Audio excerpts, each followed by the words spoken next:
Hello students, Verma chemistry classes में आपका स्वागत है।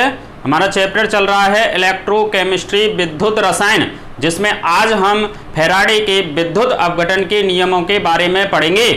फैराडे ने दो नियम दिए, फैराडे का एक तो प्रथम नियम और द्वितीय नियम। तो फैराडे का प्रथम नियम क्या कहलाता है, देखिए ये विद्युत अपघटन से संबंधित नियम है। तो इसका मतलब इसके लिए हमको किसकी बात करनी पड़ेगी, विद्युत अपघटनी सेल की।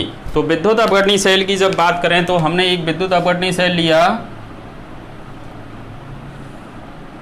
विद्युत अपघटनी सेल का मतलब इसमें इलेक्ट्रोड लगा दिए और कोई भी विलयन भरा हुआ है। जैसे हमने NaCl का विद्युत अपघटन पढ़ा था, वहाँ पर कॉपर सल्फेट का विद्युत अपघटन। तो यहाँ पर ये लेफ्ट तरफ क्या होता है, एनोड, और राइट तरफ क्या होता है, कैथोड।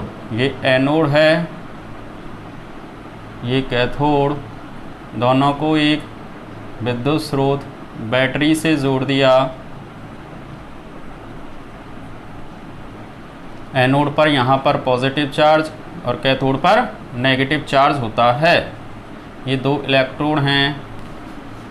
यहाँ पर कोई भी विद्युत अपघट्ट भर दिया हमने, जिसका विद्युत अपघटन करना चाह रहे हैं। तो फैराडे के विद्युत अपघटन का नियम क्या था, प्रथम नियम ये कह रहा था, जब किसी भी विद्युत अपघट्ट के विलयन में, ये कोई विद्युत अपघट्ट है, इसके विलयन में विद्युत धारा प्रवाहित करने पर, जब किसी विद्युत अपघट्ट के विलयन में विद्युत धारा प्रवाहित की जाती है तो इलेक्ट्रोड जो हैं, इलेक्ट्रॉनों पर मुक्त होने वाले जो पदार्थों की मात्रा है वो आवेश की मात्रा के क्या होगी, समानुपाती होगी। ये कह रहा है कि यदि इस बैटरी से यानी विद्युत धारा की जो मात्रा है वो Q प्रवाहित की जाती है, Q आवेश की विद्युत धारा प्रवाहित करने पर, ये कह रहा है कि इलेक्ट्रॉनों पर मुक्त होने वाले जो पदार्थों की जो मात्रा है, पदार्थों की जो मात्रा क्या होगी, वो आवेश की मात्रा यानी विद्युत धारा की जो मात्रा है Q, उसके क्या होती है, समानुपाती होती है। इस नियम के अनुसार ये कोई विद्युत अपघट्ट है, किसी विद्युत अपघट्ट के विलयन में विद्युत धारा प्रवाहित करने पर इलेक्ट्रॉनों पर मुक्त होने वाले जो पदार्थ की जो मात्रा है W, वो आवेश की मात्रा के क्या होगी, समानुपाती होगी। यानी जितना आवेश देंगे आप, आवेश का मतलब Q बराबर क्या होता है, IT, यानी धारा और समय का गुणनफल। यानी कि यहाँ से हम जितनी धारा जितने समय तक प्रवाहित करेंगे इलेक्ट्रॉनों पर, उतना ही अधिक पदार्थ निक्षेपित या इकट्ठा होगा। इस नियम के अनुसार किसी विद्युत अपघट्ट के विलयन में विद्युत धारा प्रवाहित करने पर इलेक्ट्रोडों पर मुक्त होने वाले जो पदार्थ की जो मात्रा है W, वो उसके आवेश की मात्रा के क्या होती है, समानुपाती होती है। जितनी ज़्यादा आवेश यहाँ से भेजोगे आप, उतना ही ज़्यादा यहाँ पदार्थ इकट्ठा होगा। तो यानी कि अपन बात करें यहाँ पर, देखिए इस नियम के अनुसार किसी विद्युत अपघट्ट के विलयन में विद्युत धारा प्रवाहित करने पर इलेक्ट्रॉनों पर मुक्त होने वाले जो पदार्थ की मात्रा है वो आवेश की मात्रा की क्या होती है, समानुपाती होती है। फिर कह रहे हैं यदि Q कूलाम आवेश की मात्रा, यहाँ पर क्या लिया है हमने, Q कूलाम, ये Q कूलाम आवेश की विद्युत धारा की जो मात्रा है प्रवाहित की जाए तो मुक्त पदार्थ की जो मात्रा है, अगर उसको W से रिप्रेजेंट करें, आवेश दे रहे हैं Q और पदार्थ की जो मात्रा है उसको रिप्रेजेंट कर रहे हैं W से, तो इस नियम के अनुसार ये कह रहा है W प्रोपोर्शनल किसके हो जाएगा, Q के हो जाएगा। W समानुपाती क्या होगा, Q होगा। जितना ज़्यादा आवेश दोगे उतना ही पदार्थ क्या होगा, मुक्त होगा या इकट्ठा होगा। कहाँ पर, इलेक्ट्रोडों पर। ये W समानुपाती क्यों लिख दिया हमने, या समानुपाती को हटाया तो W बराबर ZQ, जहाँ Z बराबर विद्युत रासायनिक तुल्यांक कहलाता है। W बराबर इसको हमने क्या लिख दिया, ZIT, क्योंकि Q बराबर क्या होता है, IT, विद्युत धारा की जो मात्रा यानी आवेश जो होता है वो धारा एवं समय का क्या होता है, गुणनफल। IT, तो Q की जगह हमने क्या रख दिया यहाँ पर, IT, तो W बराबर क्या हो गया, ZIT। ये फॉर्मूला बन गया एक। ये तो हो गया फैराडे का प्रथम नियम। जिससे हम न्यूमेरिकल देखेंगे थोड़ी देर के बाद। अगला दूसरा है फैराडे का द्वितीय नियम, फैराडे के विद्युत अपघटन का द्वितीय नियम। द्वितीय नियम क्या कह रहा था? अब यहाँ पर प्रथम नियम में एक ही क्या लिया इसने, सॉल्यूशन लिया, एक ही विद्युत अपघट्य लिया। अब क्या कह रहा है वो कि उसने कंडीशन को चेंज किया। ये कह रहा है कि इस नियम के अनुसार 2 या 2 से अधिक भिन्न भिन्न विद्युत अपघट्टों के विलयन में समान विद्युत धारा की मात्रा और समान समय तक प्रवाहित की जाए तो इलेक्ट्रोडों पर मुक्त होने वाले पदार्थों की जो मात्रा है वो उनके रासायनिक तुल्यांकों यानी तुल्यांकी भारों की क्या होती है, समानुपाती होती है। क्या कह रहा है देखिए,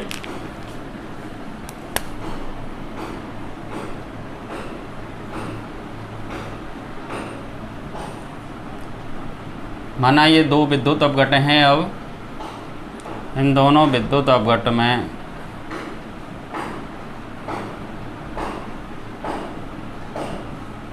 इलेक्ट्रोड लगाए हमने एनोड और कैथोड के।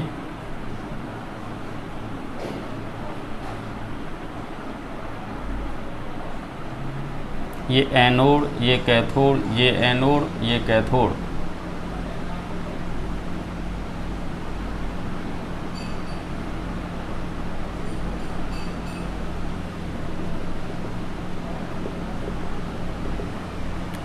ये विद्युत अपघट्ट है।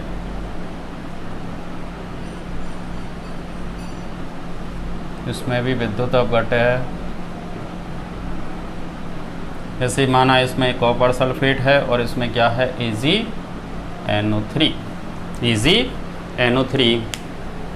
अब क्या कह रहा है कि 2 विद्युत अपघट्ट के विलयन में अब विद्युत धारा प्रवाहित करना चाह रहे हैं। द्वितीय नियम क्या कह रहा है, यदि 2 या 2 से अधिक, ये हमने 2 विद्युत अपघट्ट लिए, 2 या 2 से अधिक भिन्न भिन्न विद्युत अपघट्टों के विलयन में, 2 या 2 से अधिक भिन्न भिन्न विद्युत अपघट्टें, भिन्न भिन्न विद्युत अपघट्टों के विलयन में समान विद्युत धारा की मात्रा। अब यहाँ से हम क्या दे रहे हैं, समान विद्युत धारा की मात्रा समान समय तक। इसका मतलब क्या हुआ, क्यू क्या कर दिया हमने, समान कर दिया। क्यू क्या कर दिया है, समान विद्युत धारा, और समान ही क्या करें, समय तक प्रवाहित करने पर समान विद्युत धारा की मात्रा समान समय तक प्रवाहित करें, यानी Q का मान समान कर दिया हमने। समान विद्युत धारा की मात्रा समान समय तक प्रवाहित की जाए तो क्या होगा, तो अब इलेक्ट्रोडों पर मुक्त होने वाले जो पदार्थों की जो मात्रा है वो उनके रासायनिक तुल्यांकों यानी तुल्यांकी भारों की क्या होगी, समानुपाती होगी। यानी कि इसमें देखें कि Q जब हमने समान किया तो माना हम कह रहे हैं इस पे निक्षेपित होने वाले पदार्थ की जो मात्रा W1, इस पर निक्षेपित होने वाले पदार्थ की मात्रा माना W2 है, इसका तुल्यांकी भार माना E1 और इसका तुल्यांकी भार क्या है, E2 है। द्वितीय नियम क्या कह रहा है कि जब 2 या 2 से अधिक भिन्न भिन्न विद्युत अपघट्यों के विलयन में समान विद्युत धारा की मात्रा समान समय तक प्रवाहित की जाए, समान विद्युत धारा की मात्रा समान समय तक प्रवाहित की जाए। इसका मतलब क्या समान कर दिया आपने, क्यों समान कर दिया, समान विद्युत धारा की मात्रा समान समय तक प्रवाहित की जाए तो इलेक्ट्रोडों पर मुक्त होने वाले जो पदार्थ की मात्रा है वो उनके रासायनिक तुल्यांकों या दूसरा नाम क्या होता है इनका, तुल्यांकी भार, इक्विवेलेंट वेट। तो इलेक्ट्रोडों पर जो मुक्त होने वाले पदार्थों की मात्रा है वो उनके रासायनिक तुल्यांकों या तुल्यांकी भारों की क्या होती है, समानुपाती होती है। अर्थात ये ऐसे कह रहा है कि W1 समानुपाती किसके, E1 के, और W2 समानुपाती क्या हो जाएगा, E2 के। कब कंडीशन क्या लगाई थी, समान विद्युत धारा की मात्रा समान समय तक क्या कर रहे हैं अपन, प्रवाहित कर रहे हैं। समीकरण 1 में 2 का भाग देने पर, 1 में जैसे ही 2 का भाग दिया तो देखिए W1/W2 बराबर ये हो जाएगा E1/ E2, समीकरण नंबर हमने इसको 3 कह दिया। समानुपाती स्थिरांक से समानुपाती स्थिरांक कट जाएगा तो ये आ गया W1/W2 E1/E2। अब फैराडे के प्रथम नियम से देखें हम, फैराडे के प्रथम नियम से, फैराडे के प्रथम नियम से क्या होगा, देखिए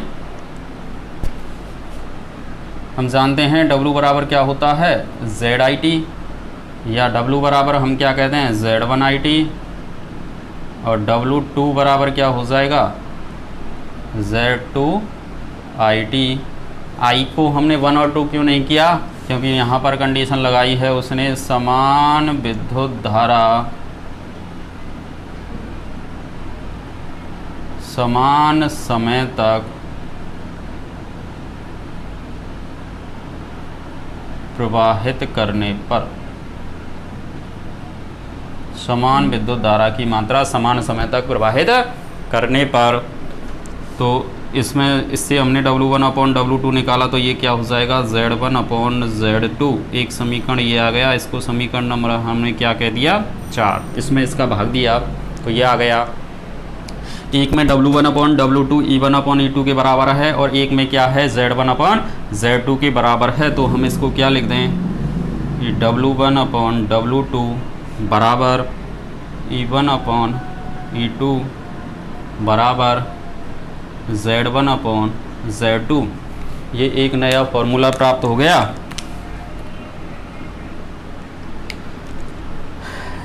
इस फॉर्मूले में देखें तो इस फॉर्मूले से क्या हो रहा है, ये दिखाई दे रहा है हमको कि E प्रोपोर्शनल किसके है Z के है।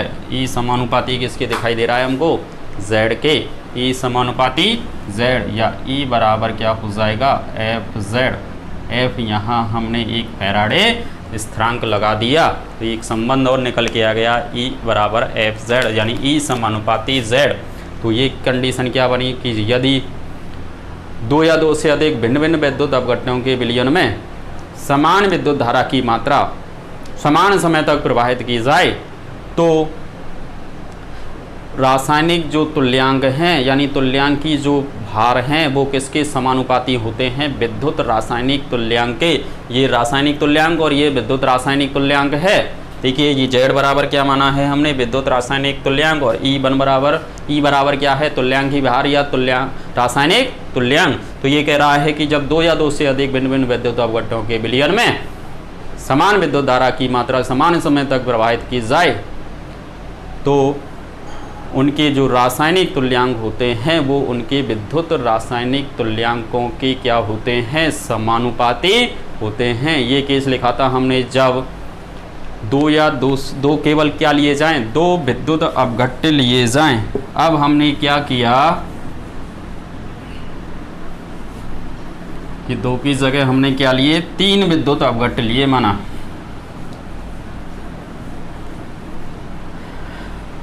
तीन विद्युत अपघट्य वाला एक सेल बनाया। तो 3 विद्युत अपघट्य के लिए हमने क्या किया कि एक जैसे यहाँ पर एक सॉल्यूशन, ये दूसरा सॉल्यूशन और ये तीसरा सॉल्यूशन।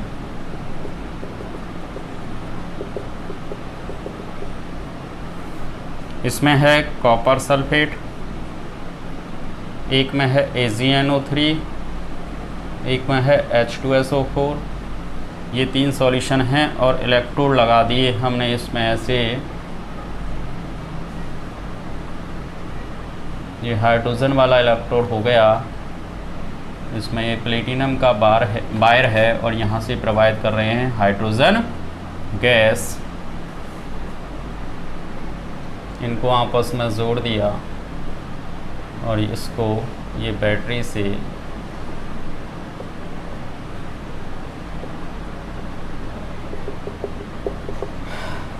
अब 3 ये ले लिए हमने विद्युत अपघट्य। इन 3 विद्युत अपघट्यों में अगर देखें हम तो देखिए जब इन 3 विद्युत अपघट्यों में समान विद्युत धारा की मात्रा समान समय तक जब अपन प्रवाहित करेंगे तो देखिए इनके जो तुल्यांकी भार हैं, तो देखिए ये हाइड्रोजन की बात करें एक बात कर रहे हैं हम कॉपर की और एक बात कर रहे हैं किसकी Ag के। तो तीनों की जब बात करें तो इन पर मुक्त होने वाले जो पदार्थों की जो मात्रा हैं, पदार्थ जो मुक्त होंगे इन पर, तीनों पर, इस पर और इस पर। जैसे माना इसको हमने कहा W1 कह दिया और इसको कह दिया मैंने W2 और इसको W3। तो ये जैसे माना W1 है, ये W2 और ये W3। तो इन पर मुक्त होने वाले जो पदार्थ की जो मात्रा है वो उनके तुल्यांकी भार, और तुल्यांकी भार क्या होंगे, जैसे E1, E2 और E3। और उनके तुल्यांकी भार जो होंगे फिक्स में वो क्या होते हैं, 1 अनुपात हाइड्रोजन का तुल्यांकी भार 1, कॉपर का तुल्यांकी भार कितना होगा 31.78 और Ag का होगा 107.88।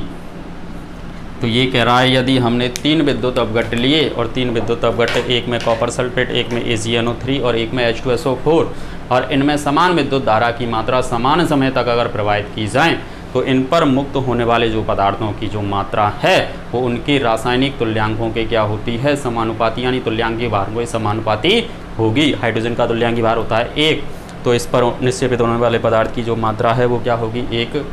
इस पर कॉपर की 31.78 इसका तुल्यांकी भार होता है और Ag का कितना होता है 107.88। तो ये हो गया फैराडे का द्वितीय नियम। अब इस पर आधारित देखिए न्यूमेरिकल देखें हम, तो देखिए सबसे पहले न्यूमेरिकल कि कॉपर सल्फेट के विलयन को 1.5 एम्पियर की विद्युत धारा, इसका सॉल्यूशन करें हम तो I दिया हुआ है उसने 1.5 एम्पियर, 10 मिनट तक T दिया हुआ है 10 मिनट। 10 मिनट का मतलब हो गया 10 गुणा 60 बराबर 600 सेकंड, क्योंकि 1 मिनट बराबर क्या होता है 60 सेकंड। विद्युत अपघटन किया जाता है तो कैथोड पर निक्षेपित पदार्थ कॉपर जो है उसका क्या ज्ञात करना है, हमको द्रव्यमान ज्ञात करना है, यानी W की पूछ रहा है हमसे, और F दिया हुआ है उसने 96,487 कूलम। तो हमने देखिए एक फॉर्मूला देखा,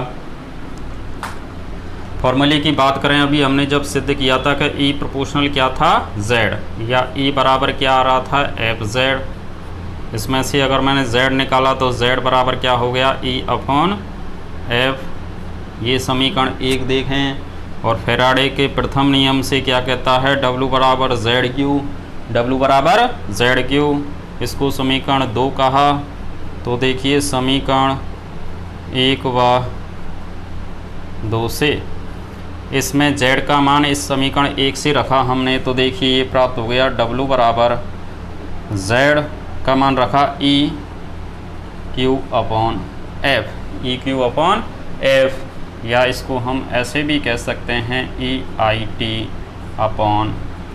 ये एक नया फॉर्मूला प्राप्त हो गया W बराबर EQ या W बराबर EIT। Q बराबर क्या होता है IT। तो इस फॉर्मूले से इसको सॉल्व करेंगे हम। ये कॉपर के अपचयन की रिएक्शन देखें इसमें, तो देखिए कॉपर ने 2 इलेक्ट्रॉन ग्रहण करता है और किस में अपचित होता है कॉपर में।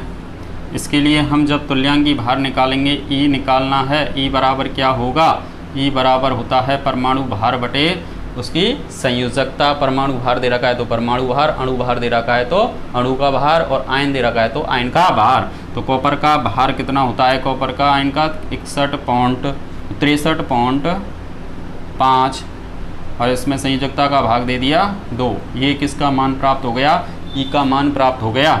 अब E आ गया, इसमें E का मान रखो, E 63.5 बटे 2 गुणा I कितना है 1.5, T 600 सेकेंड, F 96,487 उसने दिया हुआ है। जैसे ही इसको सॉल्व करोगे आप कितना आएगा 29.38 ग्राम। ये क्या होगा, कॉपर जो है निक्षेपित होगी इतनी। कॉपर कैथोड पर जो निक्षेपित जो कॉपर है उसका द्रव्यमान यानी उसका भार कितना निकल के आया 0.2938 ग्राम। अगले क्वेश्चन को देखें।